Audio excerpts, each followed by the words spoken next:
মাননীয় প্রধানমন্ত্রীকে আমি চিঠি দিয়েছি যে 100 একর জমি আমাদের জন্য বরাদ্দ করুন, নইলে আমার জায়গা হচ্ছে না। খুব খুশি না? জি না, বলুন আমরা আমাদের টাকা দিয়ে জমি কিনবো, সরকারি টাকা নিব না। এইটা হলো পুরুষ মানুষের কথা।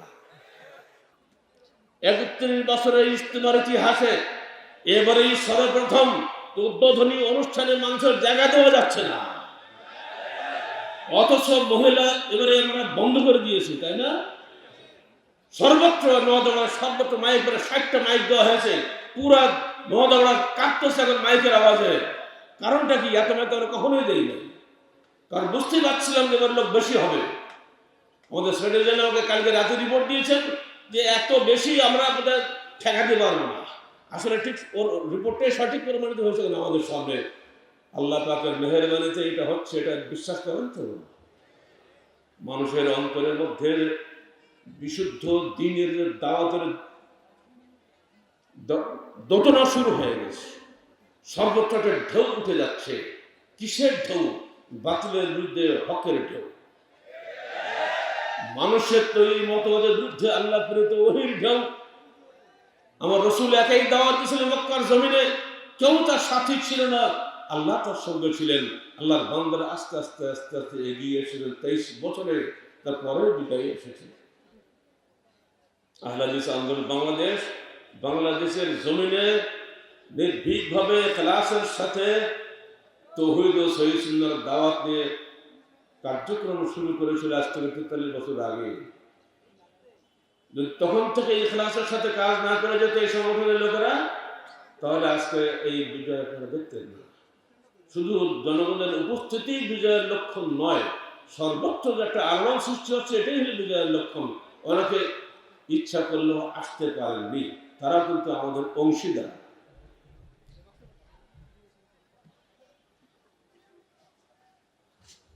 এবারে আপনাদের উদ্দেশ্যে কয়েকটা কথা এই আয়াতের শেষ অংশ ধরে বলে দিয়ে, ইন্নাল্লাহা লা ইয়াহদি কওমাল কাফিরিন, শেষে যে আল্লাহ বলে দিচ্ছেন নিশ্চয়ই আল্লাহ সুপথ প্রদর্শন করেন না যারা অবিশ্বাসী। এইখানে গিয়ে পুরো একটা বাস্তবতার বিষয় চলে আসছে। রসুল কি দাওয়াত দেওয়ার জীবনে বিশ্বের ইতিহাসে শ্রেষ্ঠ দায়ী ছিলেন না? কিভাবে কথা বলতে হয়, তিনি কি ইতিহাসের শ্রেষ্ঠ মানুষ নন? অথচ তার দাওয়াতও বহু মানুষ গ্রহণ করেনি, বিশ্বাস স্থাপন করেনি। এটা আমরা সবাই জানেন। তো নিজের চাচারাই তার দাওয়াত গ্রহণ করেন নাই। এর উত্তরটা কি? উত্তরটা আল্লাহ পাক দিয়ে দিচ্ছেন এই আয়াতের শেষে, ইন্নাল্লাহা লা ইয়াহদিল কওমাল কাফিরিন, নিশ্চয়ই আল্লাহ অবিশ্বাসীদেরকে সুপথ প্রদর্শন করেন না। আল্লাহ আবু তালেবকে দিয়ে তাকে সেভ করলেন। আবু তালেবকে যদি মুসলমান ডিক্লেয়ার দিতেন, তাহলে কাফেররা আবু তালেবকে মেরে দিত। ডিক্লেয়ার দেয়নি বলে নেতৃত্ব ছিল, কিন্তু শেষ মুহূর্ত পর্যন্ত যখন তার ভাতিজা রাসূলুল্লাহ সাল্লাল্লাহু আলাইহি ওয়াসাল্লাম বলছেন, ইয়া আম্মে কুল লা ইলাহা ইল্লাল্লাহ, হে চাচা আপনি বলুন লা ইলাহা ইল্লাল্লাহ। আর চাচারা বলছে পাশে বসে, এই আবু তালেব খবরদার, তুমি তোমার দিন ছেড়ে দিও না, তুমি তোর বাপ দাদার দিন পরিত্যাগ করো না। বাস সঙ্গে সঙ্গে আবু তালেবের সর্বশেষ বাক্য হয়ে গেল, আলা দীনে আব্দুল মুত্তালিব, আমি আব্দুল মুত্তালিবের দিনের উপরে মৃত্যুবরণ করলাম। আল্লাহ রাসূল চোখের পানি ফেলতে ফেলতে চলে গেলেন। এটা দিয়ে কি প্রমাণ হয় যে আপনার দাওয়াত তখনই মানুষের পথ দেখাবে যখন আল্লাহ পাকের রহমত তার সামনে হাল হবে। আল্লাহ পাক যদি তাকে কবুল করেন হেদায়েত প্রাপ্তদের মধ্যে, তাহলে আপনার দাওয়াত কবুল হবে, নইলে হবে না। এই সঙ্গে একটা হাদিস শোনেন, আয়েশা রাদিয়াল্লাহু আনহা قالت আয়েশা রাদিয়াল্লাহু আনহা قالت قال رسول الله صلى الله عليه وسلم, আপনার বললেন সঙ্গে সঙ্গে যতবার দরুদ পড়বেন প্রতি দরুদে 10টা নেকি পাবেন, 10টা গুনাহ ঝরে পড়বে, আল্লাহর নিকটে মর্যাদার স্তর 10 গুণ বৃদ্ধি পাবে। বলুন عن عائشة رضي الله عنها قال رسول الله صلى الله عليه وسلم الأرواح جنود مجندة فما تعارف منها ائتلف وما تناكر منها اختلف رواه البخاري আয়েশা রাদিয়াল্লাহু আনহা বলেন রাসূলুল্লাহ সাল্লাল্লাহু আলাইহি ওয়াসাল্লাম ইরশাদ করেছেন দেখো রূহগুলি আত্মাগুলি একটি সেনাবাহিনীর এক একটি অংশ সুশৃঙ্খল সেনাবাহিনীর একটা অংশ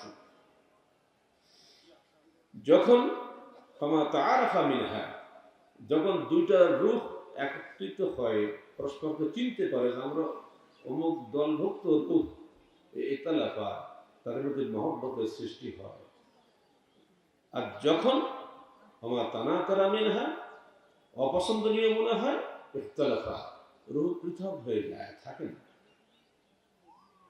আজকে নওদাপাড়া থেকে আমরা দাওয়াত দিচ্ছি বিশ্বের বিভিন্ন প্রান্তে যারা যেখানে বসবাস করছেন ইন্টারনেটের মাধ্যমে সবাই এই দাওয়াত শুনছেন পাচ্ছেন তাদের মধ্যে যেসব মানুষের রূহগুলো আমাদের রূহের সঙ্গে মিলছে তারা কিন্তু এটার সঙ্গে মিলে যাচ্ছে এটা হাদিসটা খেয়াল করেছেন বন্ধুত্ব হয়ে যাচ্ছে আর যাদের অন্তর আমাদের রূহের বিপরীত ইখতালাফা তারাও বিপরীত হয়ে যাচ্ছে চেহারা সুরত যাই থাক না কেন হৃদয়ের বিষয়টা আলাদা বাহ্যিক পোশাকের মালিক আমি হৃদয়ের মালিক কিন্তু আমি নই ওটা সরানো নড়ানো চড়ানো সব কিছু আল্লাহর ইচ্ছা তার দুই আঙ্গুলের উপরে মানুষের হৃদয়গুলো দাঁড়িয়ে আছে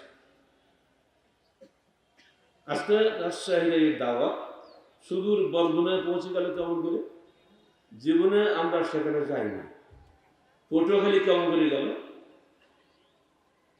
ঝালকাঠি কি করে গেল ভোলায় কি করে গেল আমরা ভোলাকে চিনি মসজিদ পোড়ানোর জেলা ইন্টারনেটে দেখেছি যে দাউ দাউ করে মসজিদ জ্বলছে অপরাধ ওই লোকগুলো সহি তরিকায় সালাত শুরু করেছিল আমরা দুঃখিত হয়েছে আল্লাহ কাছে দোয়া করেছি করতে কিছুই পারিনি আজকে সেইখান থেকে আহলে জান্নাত বাংলাদেশের জেলা কমিটি হয়ে সবাই মাইক্রো ভাড়া করে চলে আসছেন আজকে ইজতেমায় কিভাবে আসলো আলহামদুলিল্লাহ বলবেন না তার অর্থ হচ্ছে এই রূহ তাদের রূহের সঙ্গে মিলে গেছে এই দাওয়াত তো আমি খুঁজছিলাম পেয়ে গেছি আর কেন দেরি করবো এটাই তো তার ব্যাখ্যা তাই না দূর আরবের মরুদুলাল মোহাম্মদ ইবনে আব্দুল্লাহ সেখানে বসে কি কথা বলেছেন না বলেছেন জিবরিল আমিন তার কথাগুলো সারা বিশ্বে ছড়িয়ে দিয়েছেন আর সে কারণে সে দাওয়াত পৌঁছে গেছে 286 মাইল দূরে আজকের হিসাবে 470 কিলোমিটার দূরে ইয়াসরিবের প্রান্তরে মদিনার কিছু যুবক তার দাওয়াতটা প্রথম গ্রহণ করলেন তারপর আস্তে আস্তে দাওয়াত ছড়িয়ে পড়লো আজকে সেখান থেকে দাওয়াত সারা পৃথিবীর যে দেশেই আপনি যাবেন ইনশাআল্লাহ সেখানে মুসলমান পাবেন এটা কি দাওয়াতে মুহাম্মদের ফল নয় আল্লাহ পাক আমাদের দাওয়াতকে বাংলাদেশের আনাচে কানাচে শুধু নয় বাংলার সীমানা পেরিয়ে পৃথিবীর সর্বত্র পৌঁছে দিন আমিন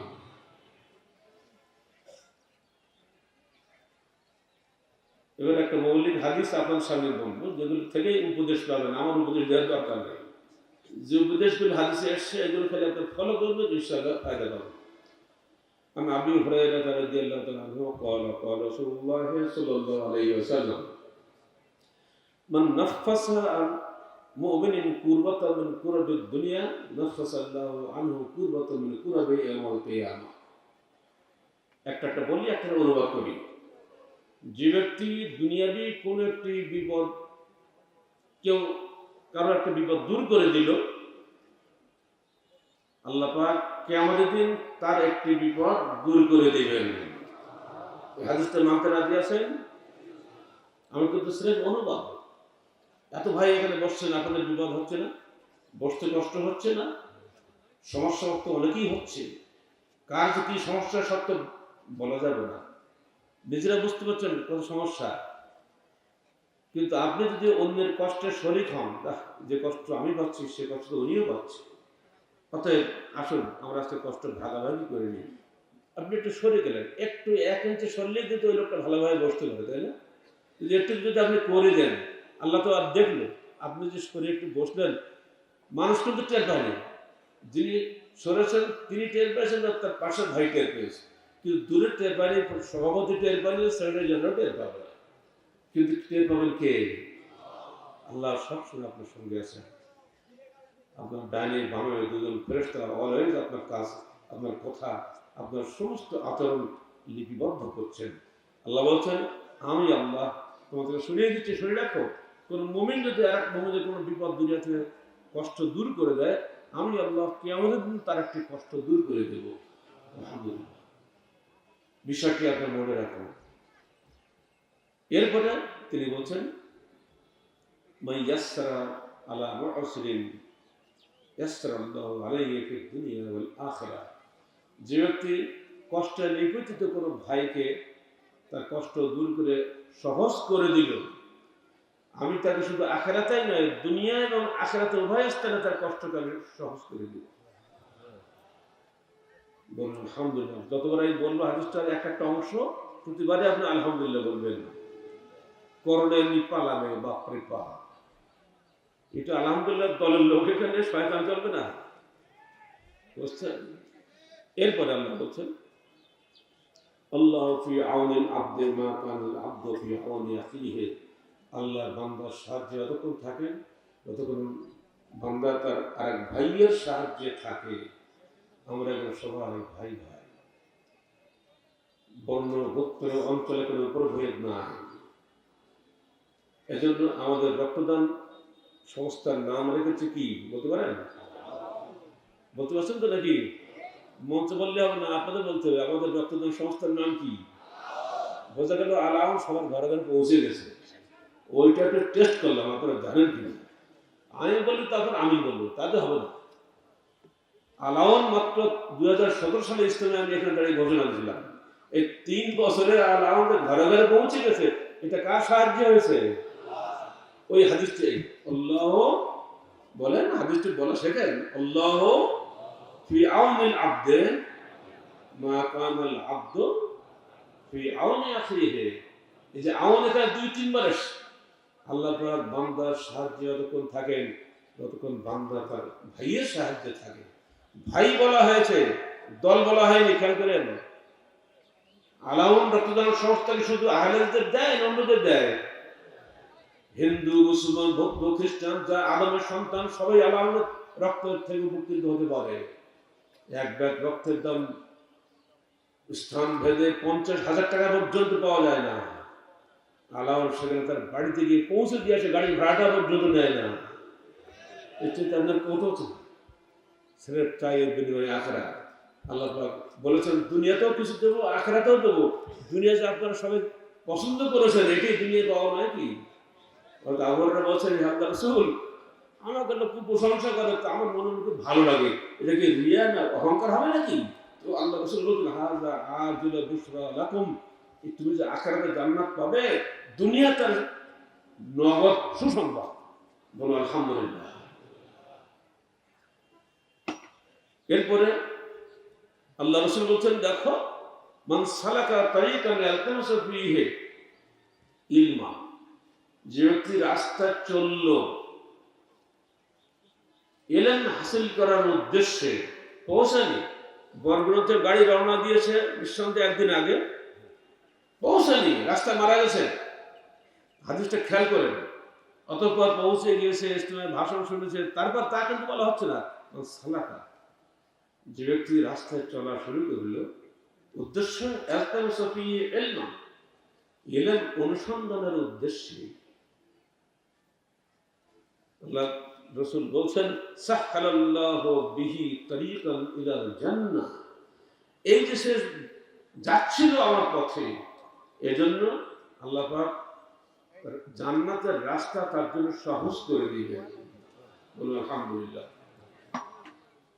4-5টা গেল বোধ হয় না? এবার শোনেন, ওয়াজতামা কওমুন ফি বাইতিন মিন বুয়ুতিল্লাহ ইয়াতলুনা কিতাবাল্লাহ ইয়াতাদারাসুনাহু বাইনাহুম। যখন একদল মানুষ কোন এক জায়গায় সমবেত হয়, ভাষাটা কি? ইজতিমা। আমাদের ইজতিমা না, ওদের ভাষার নাম কি ইজতিমা? তো হাদিসটা দেখলেন তো, ওমাল ইজতামা কওমুন, একজন মানুষ এক জায়গায় ইজতিমা করে, আর কি করে সেখানে? সেখানে বসে ইয়াতলুনা কিতাবাল্লাহ, আল্লাহর কিতাব তেলাওয়াত করে। আমরা সবাই কোরআন তেলাওয়াত করে শুরু করছি না? বক্তব্য শুরুতে কোরআন তেলাওয়াত করছি না? ইয়াতলুনা কিতাবাল্লাহ, আল্লাহর কিতাব তেলাওয়াত করে। ওয়া ইয়াতাদারাসুনাহু বাইনাহুম, নিজেদের মধ্যে আলোচনা পর্যালোচনা করে। এখন যেটা করছি এটা আলোচনা করছি না? মিলে দেখেন, ঠিক ঠিক মিলে যাবে ইনশাআল্লাহ। ইল্লা নাযালাত আলাইহিমুস সাকিনা, তো সেখানে আল্লাহ নাজিল করেন সাকিনা নামক প্রশান্তি। আপনারা সবাই ঠান্ডায় চুপ করে বসে আছেন, হয়েছে গেছে এই বাহ্যিক প্রশান্তি দেখে নেন। গাশিয়াত হুমুর রাহমাহ, আল্লাহর রহমত সবাইকে ঘিরে ধরে। ও হাফাতুল মালায়েকা, লাখো ফেরেশতা এখানে ভরে যায়। বলুন আলহামদুলিল্লাহ, আমাদের প্রতিটি কথা আমাদের ফেরেশতারা সাক্ষ্য দিচ্ছে। আল্লাহ তাদের সম্পর্কে আলোচনা করেন তার নিকটবর্তী ফেরেশতাদের কাছে। এই ফেরেশতারা, তোমরা না বলেছিলে আল্লাহ তুমি মানুষ বাড়িবে না, ওরা গিয়ে খেলে মারামারি করবে, খুনোখুনি করে বলেনি? আল্লাহ তার খুশিতে বলে, এই দেখো দেখো নর্মাল কি হচ্ছে দেখো। এখানে তাওহীদ ও সুন্নাহর আলোচনা হয়। এরকম বহু সম্মেলন সারা দেশে হচ্ছে, তাওহীদ ও সুন্নাহর আলোচনা নাই। আছে যে উদ্দেশ্যে যার কাছে গিয়েছে সে উদ্দেশ্যে তার প্রশংসা, তার ওসিলায় তাওয়াররুক না হলে ভাই ক্যান্সারই সারবে না। অথচ আজকে কালকে খোঁজ নিয়ে শুনলাম যে পীর সাহেবের নামে এগুলো বলা হচ্ছে, ওই পীর সাহেব নাকি ক্যান্সারে মারা গেছিলেন এর আগে। বুঝতে পারছেন? এটা কালকে রিপোর্ট পাইলাম, মানে আমার 18 বক্তা এসে গেছে তো, বলে স্যার আপনার একটা তথ্য জানিয়ে দিই, ওখানে গিয়ে 20 টাকার তাওয়াররুক খেলে বলে ক্যান্সার সেরে যায়। বেটা পীরই মরেছে ক্যান্সার। 5 লক্ষ লোক জমা হয়েছে, 50 লক্ষ লোক জমা হলো, জান্নাতের রাস্তা নয়। এখানে আমরা সবাই এসেছি জান্নাতের রাস্তা তলাশ করার জন্য। আল্লাহ পাক আমাদের সবাইকে জান্নাতের রাস্তা পাওয়ার তৌফিক দান করুন। শেষের কথাটা বড় গুরুত্বপূর্ণ, সবার মনে রাখা কর্তব্য। ওমান বাত্তা বিহি আমালুহু লাম ইউসরি বিহি নাসাবুহু, রাওয়াহু মুসলিম। যার আমল পিছিয়ে যায়, বংশ তাকে এগিয়ে নিতে পারে না। আমল যদি না করেন, শুধু দোয়া দিয়ে কাজ হবে না। বন্ধুগণ, আমার নিজস্ব উপদেশ বাদ দিয়ে হাদিস থেকে আপনাদেরকে 6টা উপদেশ দিলাম। এগুলো আমল করতে পারবেন তো? 6টা নয়, আসলে 7টা হয়ে গেছে। আল্লাহ পাক আমাদের সবাইকে তাবলীগী ইজতিমা সুশৃঙ্খলভাবে গাম্ভীর্যের সাথে হওয়ার তৌফিক দান করুন। কষ্ট হবে, বুঝতে পারছেন। প্রয়োজনে আপনাদেরকে বাইরে হাইওয়ে রাস্তায় যে থাকতে হবে তাও ভালো। আপনারা জানেন মহিলা প্যান্ডেলটা এবার আমরা ছেড়ে দিয়েছি, ওখানে বসার জায়গা আপনাদের আছে, পুরা পুরুষ সেখানে বসতে পারবেন। এরপরে মার্কাজের উত্তরে দক্ষিণে পূর্ব পশ্চিমে সেখানেও বসার জায়গা আছে। এতেও যদি না কুলায়, আল্লাহকে বলবো আল্লাহ তুমি তোর বান্দাদের বসার ব্যবস্থা করে দাও, তুমি কিভাবে দাও তুমি ভালো করে দাও। হবে একটু পরে সেটি যারা বলবে একটা প্রস্তাব দেবে, আপনারা উত্তর দেওয়ার চেষ্টা করবেন। পরিশেষে আমি আপনাদের সবাইকে 31তম বার্ষিক তাবলীগী ইজতেমায় সুন্দরভাবে এখানে বসার, থাকার এবং ধৈর্যের সঙ্গে বক্তব্য শোনার এবং আমল করার তৌফিক দান করুন, এই দোয়া রেখে আজকে আল্লাহর নামে এই তাবলীগী ইজতেমার শুভ উদ্বোধন ঘোষণা করছি। আসসালামু আলাইকুম ওয়া রাহমাতুল্লাহি ওয়া বারাকাতুহু।